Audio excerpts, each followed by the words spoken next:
Now ladies, if you were in an unhealthy or a toxic relationship, would you be able to spot the danger signs? Have you heard of the term love bombing, gaslighting, or even ghosting?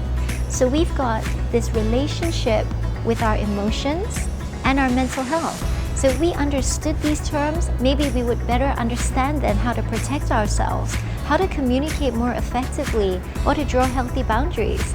So I'm excited to dive into this topic where we are exploring that connection between our emotions and our mental health. And we will be joined by experts from Sunway Medical Centre Velocity on yet another amazing episode of HealthyHER. This is a video series dedicated to empowering women with the vital information and tools to learn more about their health and well-being.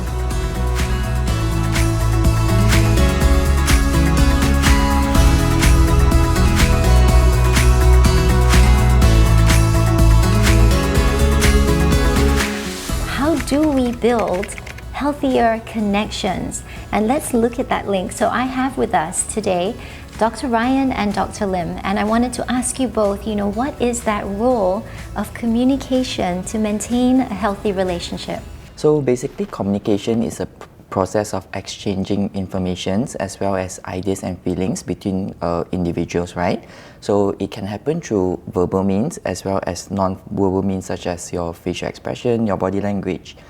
And what we're talking about is effective communication actually involves expressing oneself very clearly and in a very assertive manner, as well as being able to actively listening to other people, as well as receiving feedback from others, right? So with effective communication, what we can have is we are able to build and maintain trust between each other, as well as able to set healthy boundaries with each other, as well as with effective communication, one can actually help to resolve conflict as well as problem solve if any conflicts arise. I completely agree, and it's really interesting that he talked about the difference between verbal and non-verbal communication, because in the English language you are saying so much more non-verbally than the words that are actually coming out of your mouth. It's so true. And how about yourself, Yeah, Dr. I totally Lim? agree. Non-verbal cues, I think it's something that you theoretically know about, but in the thick of the moment, it's very hard to pay attention to the non-verbal cues, especially when we're very, emotions are heated or we are busy. So if you think about that, 99% communication could be non-verbal cues, and that you can get a lot out of things. Like if somebody's not wanting to talk, you can tell from the body language. So insisting on trying to be very open at that time may not be the right timing, and so on and so forth. I think it's difficult, but feeling out each other is very important. So it's not what you say, but how you say it. And I wanted to ask you what an example would be of an I statement. So for example, if you say, you're being unfair, or you don't understand me, we could switch it around to like, I felt like I was not understood. Or as much as possible, trying to use I instead of you. I got it. Yeah. It's like, why were you late? As opposed to, I felt really anxious when you didn't come back, and it was, Exactly. I statements are a lot less inflammatory. Right. Yeah, and I think closing the loop, because like Dr. Ryan was saying, communication is so important in trying to get a point across between two individuals. But if we never check that, we got the right message, sometimes there could still be miscommunication. So if somebody said something and then we go back, so you're telling me this, am I correct? And then we could adjust if it was not correct, and I think that could help. Absolutely right. It's whether you're actually even receiving the message that was intended. Like, did you get the right message with the right meaning that a person's trying to communicate?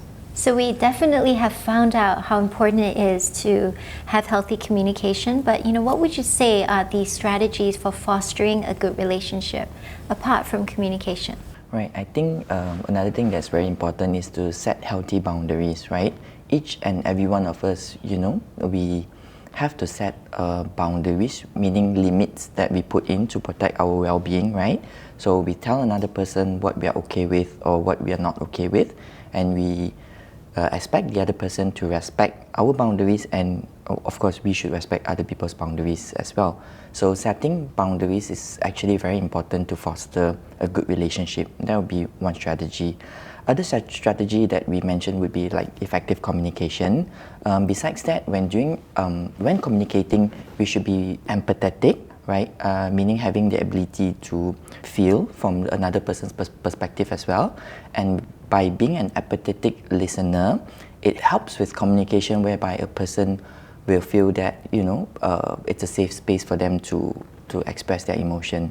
Other tips would be like trying to validate another person's emotions if they are sharing something very personal or difficult, as well as taking a very non-judgmental approach.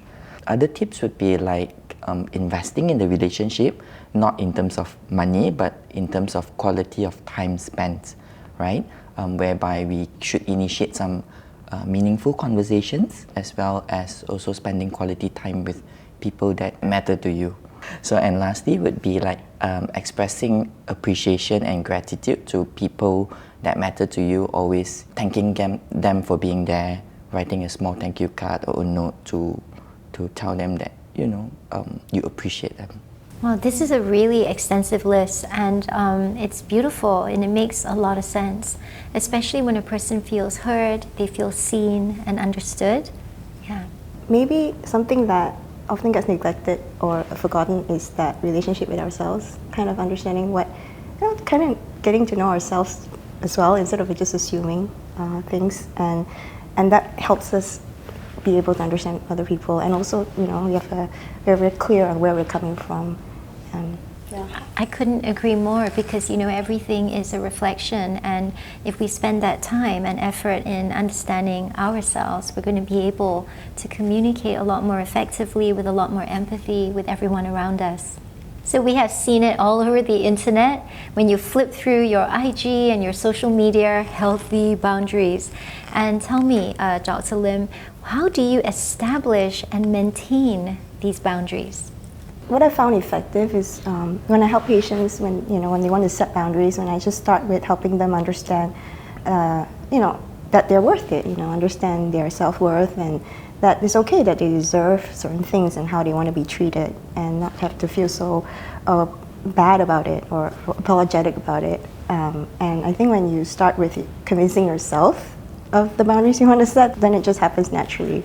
So right, those terms, love bombing, ghosting, gaslighting, and to be on the receiving end of gaslighting can be very, very painful. And I wanted to explore, this effect that it could have on our mental health when we are in a toxic relationship. So an unhealthy relationship can actually cause a lot of mental health issues, right? So people who are in a toxic relationship can experience low self-esteem if they are constantly at the receiving end of criticism, belittlement. Some of them might even experience depression and anxiety if they are constantly in the very hostile environment or in an emotionally abusive relationship, right?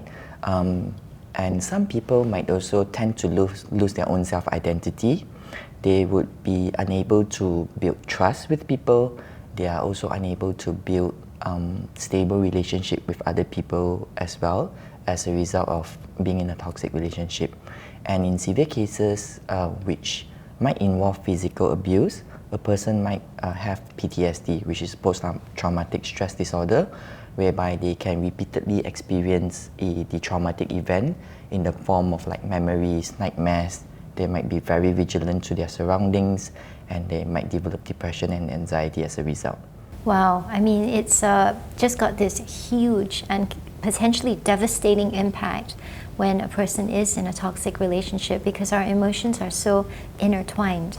And what are the warning signs, things that you can look out for to spot the danger ahead? Right, of course. So there are a few warning signs that you can actually watch out for if you're in a toxic relationship. So among them would be if your partner or somebody else does not respect you and does not respect your boundaries repeatedly. He or she might also be controlling and manipulative, right? Or if they are constantly criticizing you and belittling you, or if you feel that the relationship is causing you a lot of distress, whereby you feel depressed, anxious, emotionally drained, or if you're like gaslighted. And you know, gaslighting is really debilitating because it can make a person even question their own sanity because they're being accused of things that they haven't even done. Exactly like what you mentioned. So gaslighting is a form of like a emotional or psychological manipulation whereby the gaslighter will tend to do certain things to the gaslightee or to the target, whereby they start questioning or doubting themselves. Usually how they do this is by twisting the truth, right? Or denying something that actually happened, right? They try to minimize a person's concern. They shift the blame as well as they discredit the other person. So ultimately, people who are in this form of relationship, they might have a lot of feelings of self-doubt, confusion, and anxiety as well. Absolutely, and as Dr. Ryan has said, you know, be aware if you are on the receiving end of someone who is continuously not respecting your boundaries. Dr. Ryan, we've covered gaslighting. What would you define as ghosting? Right, so ghosting is a situation whereby a person suddenly cuts off all communication with another person, right? And thereby leaving the person on the receiving end very confused. They might feel hurt and rejected.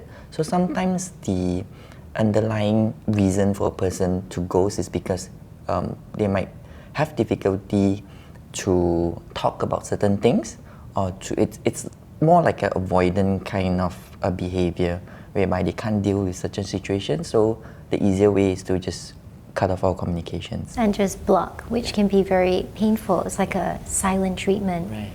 And how about love bombing? So love bombing, it's another form of like emotional manipulation whereby let's call the person a love bomber, right?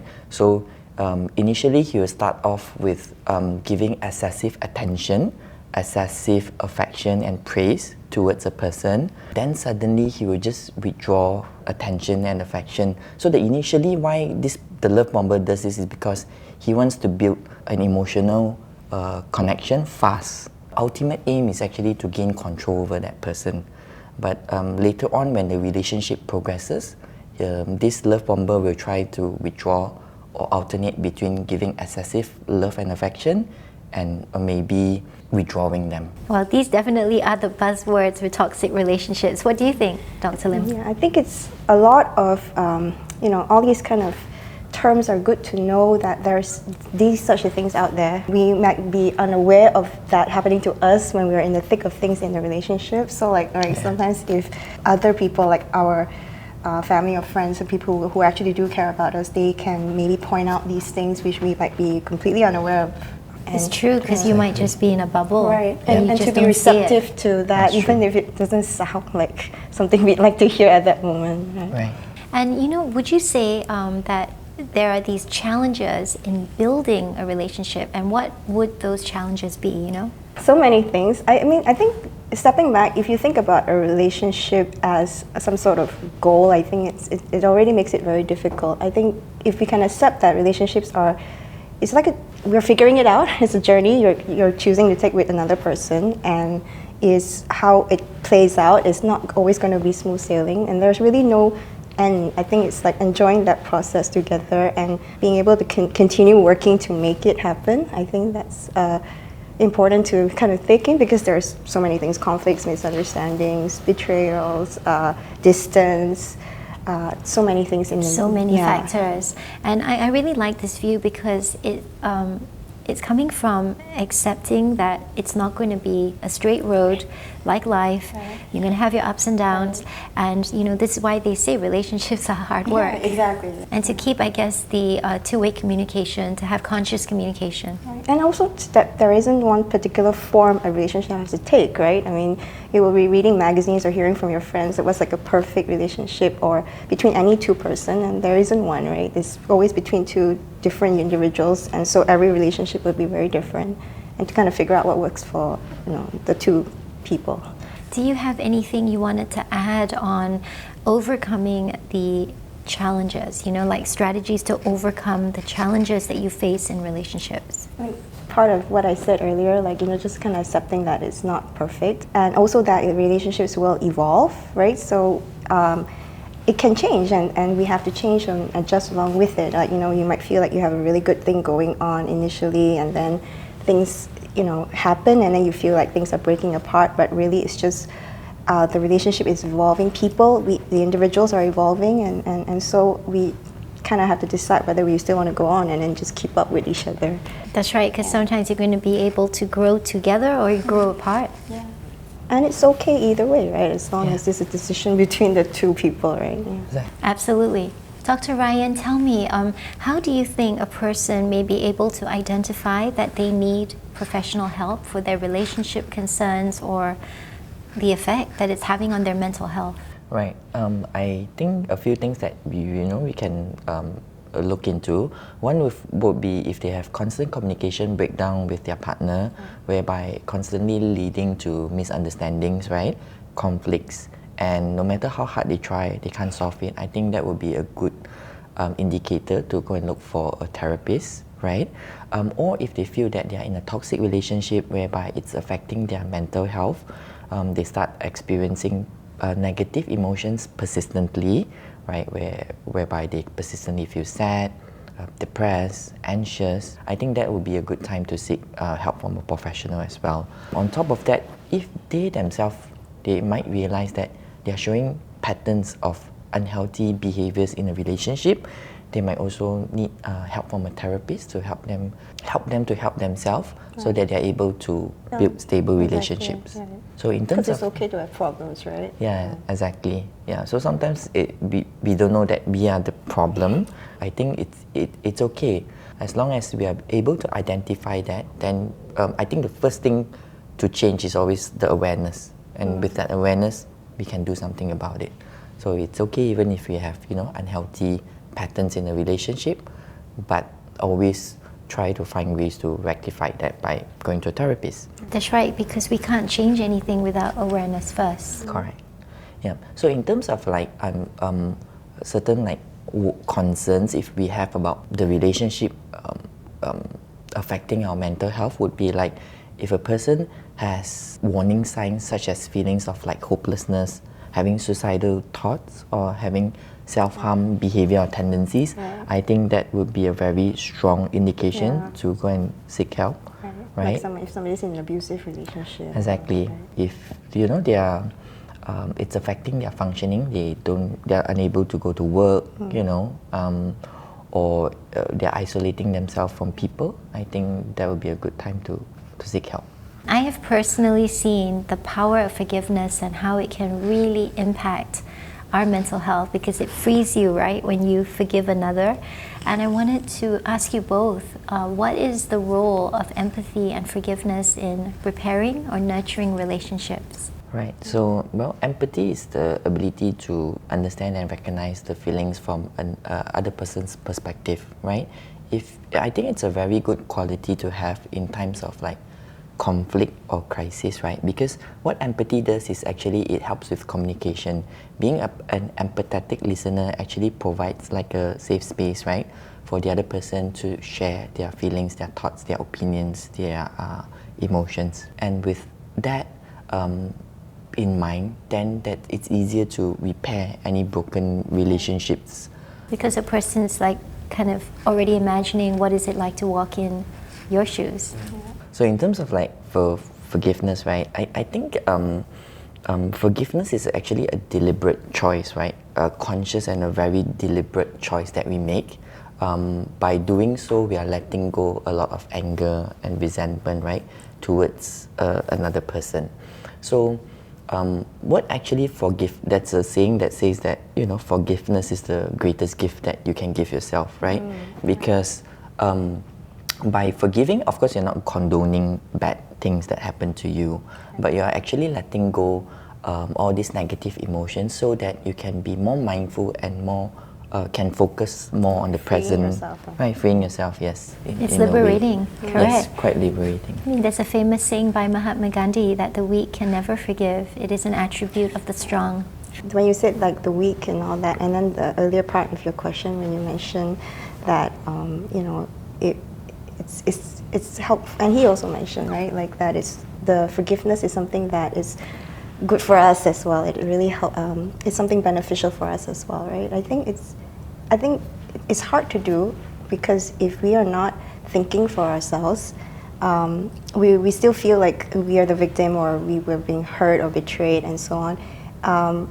We need to address that first. So I think maybe the forgiveness or like the empathy can maybe start with ourselves because it's really hard to go anywhere. It's absolutely true. Until you've taken care of yourself, you know, then after that, then it's easier to kind of put yourself in other people's shoes once you've taken care of your wounds or whatever. Absolutely. In fact, half the time we're actually angry with ourselves. Exactly. You know, so yeah, empathy first to yourself. And you know, I personally practice something called Ho'oponopono, which is all about I love you, I'm sorry, please forgive me, and thank you. So you can dissolve those, you know, links and ties between one and another. So yeah. I think it's like understanding that. I mean, in the first place, when you have a relationship, you're wanting something good that you can only have between two people, right? And then, and we all want to be happy. We all want peace of mind. And then when something happens in your relationship, we get hurt, and then if we feel like we've lost that peace of mind or that happiness, and kind of when we're trying to like get back at another person or like blame another person, we forget the whole point that we wanted happiness, we wanted peace of mind, right? And then what you mentioned just now kind of like brings you back to that. Correct, and I think when we forgive, we're reclaiming our power. I have learned so much from Dr. Ryan and Dr. Lim, and I hope you have too. So this is HealthyHER, and it's all about a video series that empowers women with the knowledge, the tools, and the insights to prioritize our health and our well-being. I'm Jojo Struys, and I look forward to seeing you on the next episode.